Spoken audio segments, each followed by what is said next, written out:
बिहार के मुख्यमंत्री श्री नीतीश कुमार ने आज भागलपुर जिले से अपनी प्रगति यात्रा के चौथे चरण की शुरुआत की। इस दौरान उन्होंने 1234.25 करोड़ रुपए की 141 विकास परियोजनाओं का उद्घाटन और शिलान्यास किया। मुख्यमंत्री ने भागलपुर के इंटर स्तरीय विद्यालय बहादुरपुर सबौर के खेल मैदान से 83 योजनाओं का उद्घाटन और 58 योजनाओं का शिलान्यास किया। मुख्यमंत्री ने पटना से भागलपुर पहुंचने के क्रम में जिले में प्रस्तावित सुल्तानगंज और गोराडीह हवाई अड्डों का हवाई सर्वेक्षण किया और अधिकारियों को आवश्यक निर्देश दिए। इसके अलावा उन्होंने बिहार कृषि विश्वविद्यालय सबौर में 72.32 करोड़ रुपए की लागत से बनने वाली कृषि जैव प्रौद्योगिकी महाविद्यालय की आधारशिला रखी। इस दौरान विश्वविद्यालय के छात्रों ने उनका गर्मजोशी से स्वागत किया। इसके अलावा मुख्यमंत्री ने जल जीवन हरियाली अभियान के तहत बहादुरपुर मध्य विद्यालय के पोखर के जीर्णोद्धार कार्यों का निरीक्षण किया और वहां मौजूद जीविका दीदियों से बातचीत की। उन्होंने कहा कि 2005 में जब उन्होंने काम शुरू किया था तब स्वयं सहायता समूहों की संख्या काफी कम थी, जिसे बढ़ाने के लिए 2006 में विश्व बैंक से ऋण लेकर जीविका योजना शुरू की गई थी। मुख्यमंत्री ने भागलपुर नगर निगम क्षेत्र में 122 करोड़ रुपए की लागत से बनने वाले रेलवे ओवरब्रिज का निरीक्षण किया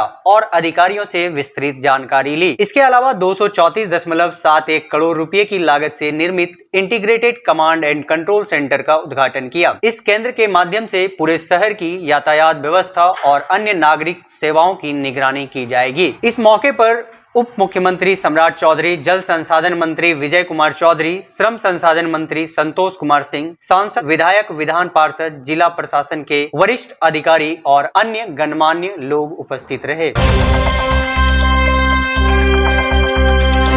मुख्यमंत्री की प्रगति यात्रा से भागलपुर जिले में विकास कार्यों को गति मिलेगी। सरकार की इन पहलों से न सिर्फ बुनियादी ढांचों में सुधार होगा बल्कि आम जनता को भी सीधा लाभ मिलेगा। शनिवार को बिहार के माननीय मुख्यमंत्री श्री नीतीश कुमार ने भागलपुर जिले में चल रही विभिन्न विकासात्मक योजनाओं की समीक्षा हेतु समाहरणालय सभागार में बैठक की। इस बैठक में भागलपुर के जिलाधिकारी डॉक्टर नवल किशोर चौधरी ने जिले में संचालित योजनाओं की अद्यतन स्थिति का प्रस्तुतिकरण किया। बैठक में मुख्यमंत्री को बिहार स्टेट क्रेडिट कार्ड योजना, मुख्यमंत्री निश्चय स्वयं सहायता भत्ता योजना, हर घर नल का जल एवं उसका अनुरक्षण, मुख्यमंत्री ग्रामीण सोलर स्ट्रीट लाइट योजना, मुख्यमंत्री कृषि विद्युत कनेक्शन योजना, स्वास्थ्य उपकेंद्र में टेली मेडिसिन की सुविधा, राजस्व प्रशासन में पारदर्शिता, जल जीवन हरियाली योजना के तहत तालाबों एवं पोखरों का जीर्णोद्धार योजनाओं की प्रगति पर विस्तृत जानकारी दी गई। बैठक में जनप्रतिनिधियों ने अपने अपने क्षेत्र की समस्याओं से मुख्यमंत्री को अवगत कराया। मुख्यमंत्री ने कहा कि बिहार के संपूर्ण विकास के लिए सभी विभागों को आपसी समन्वय के साथ कार्य करना होगा।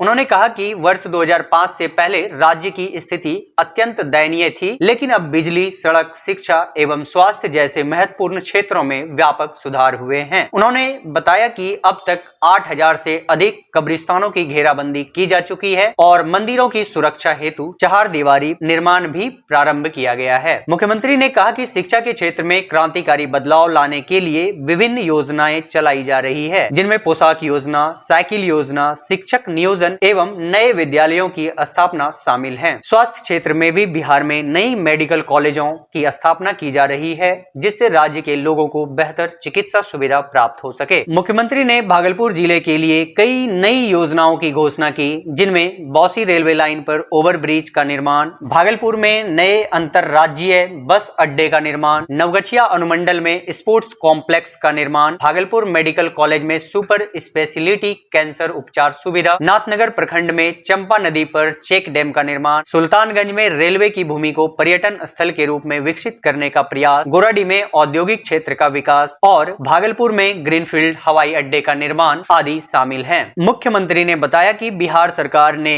12 लाख लोगों को सरकारी नौकरी और 34 लाख लोगों को रोजगार देने का लक्ष्य रखा है, जिसमें से अब तक 9 लाख लोगों को नौकरी और 24 लाख लोगों को रोजगार प्रदान किया जा चुका है। इस समीक्षा बैठक में उप मुख्यमंत्री श्री सम्राट चौधरी, जल संसाधन मंत्री श्री विजय कुमार चौधरी, श्रम संसाधन मंत्री श्री संतोष कुमार सिंह, पुलिस महानिरीक्षक श्री विवेक कुमार, जिलाधिकारी डॉक्टर नवल किशोर चौधरी सहित अन्य वरीय अधिकारी उपस्थित थे। भागलपुर के इंटर स्तरीय माड़वाड़ी पाठशाला परीक्षा केंद्र पर उस समय हंगामा हो गया जब कुछ परीक्षार्थियों को लेट होने की वजह से परीक्षा देने से रोक दिया गया। परीक्षार्थियों और उनके परिजनों का आरोप है कि परीक्षा केंद्र का गेट तय समय से पहले ही बंद कर दिया गया, जिससे 4 छात्राओं को अंदर जाने की अनुमति नहीं मिली। इस घटना से नाराज छात्राएं बीच सड़क पर हाथ में एडमिट कार्ड लेकर बैठ गई और परीक्षा देने की अनुमति देने की मांग करने लगी। उनके साथ उनके परिजन भी सड़क पर उतर आए और परीक्षा केंद्र प्रशासन के खिलाफ नारेबाजी करने लगे। स्थिति को देखते हुए कोतवाली थाना की पुलिस मौके पर पहुंची और हंगामा कर रहे लोगों को समझाकर मामला शांत कराया। फिलहाल पुलिस और प्रशासन ने परीक्षार्थियों को शांत कराया, लेकिन इस घटना को लेकर छात्रों और उनके अभिभावकों में नाराजगी बनी हुई है। अब देखना होगा कि प्रशासन इस मामले पर क्या कार्रवाई करता है।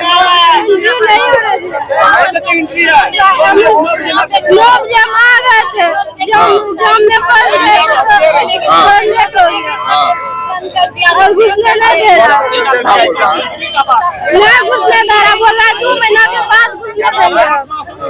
कहाँ से आए हैं? हम सर 2014 से आए हैं। सुप्रभात। भागलपुर जिले में इंटरमीडिएट परीक्षा के पहले दिन कई परीक्षा केंद्रों पर अफरा तफरी मच गई। पहले दिन बायोलॉजी की परीक्षा थी, लेकिन कई परीक्षार्थी समय पर न पहुंच पाने के कारण परीक्षा देने से वंचित रह गए। लेट पहुंचे छात्रों ने परीक्षा केंद्रों के बाहर हंगामा किया, लेकिन प्रशासन के सख्त नियमों के चलते उन्हें परीक्षा में बैठने की अनुमति नहीं मिली। शहर के आदर्श केंद्र माड़वाड़ी पाठशाला में प्रवेश न मिलने से सबौर और सुल्तानगंज से आए छात्र छात्राएं सड़क पर बैठ गए, जिससे कुछ देर के लिए यातायात बाधित हो गया।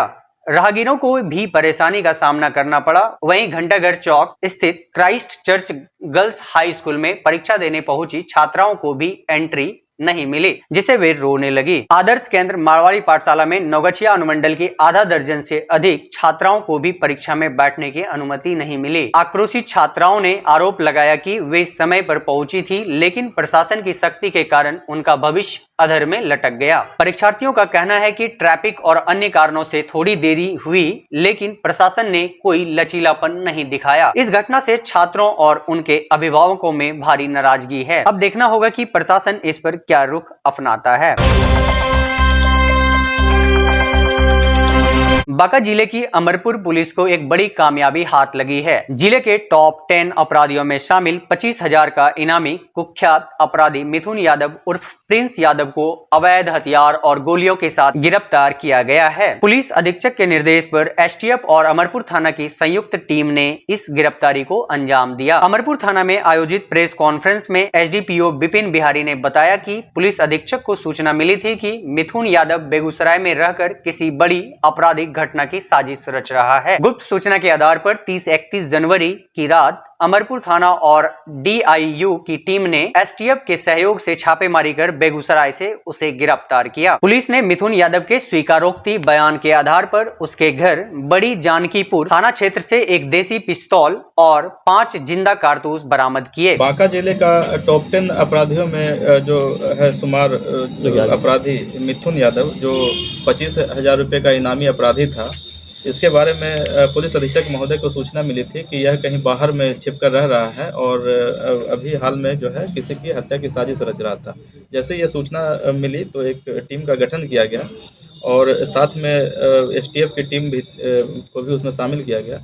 उसके बाद एसटीएफ की टीम और बांका जिला पुलिस की टीम के द्वारा जो बेगूसराय जिले में छापेमारी करके मिथुन यादव को गिरफ्तार किया गया। फिर उसके पास से मौका वारदात एक पिस्टल और 5 गोलियां उसके साथ में बरामद किया गया और उसे यहाँ थाना पर ला करके उसे सघन पूछताछ किया गया। पूछताछ के दौरान जो है उसके द्वारा ये बताया गया कि एक गैंग का गठन करके वह संगठित तरीके से संगठित अपराध वो उसके द्वारा कारित किया जाता था और उसके गैंग के कई सारे मेंबर थे जिसके द्वारा लूट, हत्या, डकैती और छिनतई जैसी घटनाएं जो है कारित की जाती थी। और तो जो मुख्य अपराधी मिथुन यादव के स्वीकारोक्ति बयान के आधार पर एक ब्रजेश मंडल, जिसके पिता का नाम पूरन मंडल है, जो पवई अमरपुर का रहने वाला है, उसके घर से 2 देसी पिस्टल और 2 कारतूस बरामद किया गया। इसके बाद मनोहर पंडित पिता स्वर्गीय लक्ष्मण पंडित पवई डी अमरपुर का रहने वाला है, इसके घर से 3 पिस्टल और कुल 17 कारतूस बरामद किया गया। तो पूछताछ के दौरान मिथुन यादव के द्वारा बताया गया कि वह ब्रजेश मंडल और मनोहर पंडित और इसके साथ साथ शिव शक्ति यादव, पंकज शाह, लालू यादव सहित जो है इन सारे अपराधियों के साथ में एक संगठित गिरोह के तौर पर यह काम करता था, जिसका मुख्य काम था लूट, डकैती, हत्या और उससे जो है पैसे की उगाही किया जाता था। तो कई महीनों से जो है इस अपराधी की जो है तलाश बांका पुलिस को थी, और जब इसका आपराधिक इतिहास खंगाला गया तो इसके ऊपर टोटल जो है हत्या, लूट, डकैती सहित विभिन्न थानों में और विभिन्न जिलों में टोटल 21 FIR इस पर जो है दर्ज थे, और इन सभी कांडों में यह वांछित अपराधी था। जगदीशपुर में माघी काली प्रतिमा विसर्जन का आयोजन धूमधाम से किया गया। भव्य जुलूस के साथ मां काली की प्रतिमा को विसर्जित किया गया, जिसमें श्रद्धालुओं की भारी भीड़ उमड़ी। इस दौरान वैष्णवी कला मंच के कलाकारों द्वारा आकर्षक रोड शो भी किया गया। मेला मैदान से निकला विसर्जन जुलूस main road, Bhawanipur petrol pump और मेन बाजार होते हुए ब्लॉक के पोखर तक पहुंचा, जहां मां काली की प्रतिमा का विधिवत विसर्जन किया गया। श्रद्धालुओं ने पूरे रास्ते जयकारे लगाए और मां काली की महिमा का गुणगान किया। इस दौरान वैष्णवी कला मंच के कलाकारों ने रोड शो किया, जिसने श्रद्धालुओं का मन मोह लिया। इस कार्यक्रम में कलाकार मुकुल यादव, सुहानी, बुलबुल, खुशी, मोहनी, नेहा, अनुज और उनकी टीम के 14 सदस्यों ने अपनी शानदार प्रस्तुतियां दी। इस भव्य आयोजन में माघी काली समिति के अध्यक्ष ओमकार मंडल उर्फ बिरबल मंडल, कोषाध्यक्ष अशोक गुप्ता, सक्रिय सदस्य राजीव कुमार शाह, प्रमुख प्रतिनिधि अजय मंडल, विनोद यादव समेत कई गणमान्य लोग उपस्थित रहे। माघी काली विसर्जन के दौरान पूरे शहर में भक्तिमय माहौल रहा। श्रद्धालु मां के जयकारे लगाते रहे और विसर्जन यात्रा को हर्षोल्लास के साथ संपन्न किया।